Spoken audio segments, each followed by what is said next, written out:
أعوذ بالله من الشيطان الرجيم. بسم الله الرحمن الرحيم.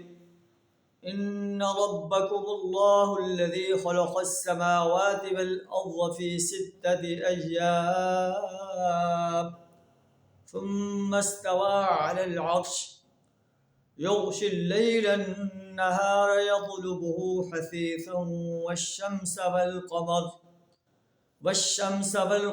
والنجوم مسخرات بأمره ألا له الخلق والأمر تبارك الله رب العالمين.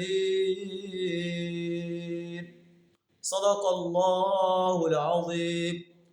سورہ اعراف آیت نمبر 54 آپ کے سامنے تلاوت کی ہے، جس کا ترجمہ کچھ اس طرح ہے: تمہارا رب تو حقیقت میں وہ اللہ ہے جس نے آسمان و زمین کو 6 دنوں میں پیدا فرمایا، پھر عرش پر جلوہ فرما ہوا، جو رات کو دن پر ڈھانک دیتا ہے اور پھر دن رات کے پیچھے دوڑا چلا آتا ہے، جس نے سورج، چاند، ستارے جو ہے تخلیق کیے ہیں، وہ سب مسخرات بامرہ، یہ سب کے سب اس کے تابع فرما ہیں، گردش لیل و نہار اسی کے کنٹرول میں ہے. الا لہ الخلق والامر، خبردار رہو اسی کی خلق ہے اور اسی کا امر ہے. تخلیق بھی اللہ نے کی ہے اور آرڈر بھی اللہ کا چلے گا. تبارک اللہ رب العالمین، بابرکت ہے وہ اللہ جو تمام جہانوں کا رب ہے، فرما روا ہے، آقا ہے.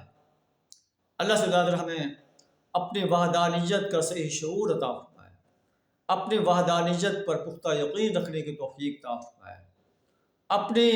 اپنے اس خلق جو اللہ نے مخلوق پیدا کی ہے اور جو اللہ کا امر ہے، اللہ کے امر کو، اللہ کے آرڈر کو، اللہ کے دیے نظام کو اس سرزمین پر غالب کرنے کے لیے اپنا کردار ادا کرنے کی جرأت عطا فرمائے. وآخر دعوانا الحمد للہ رب العالمین.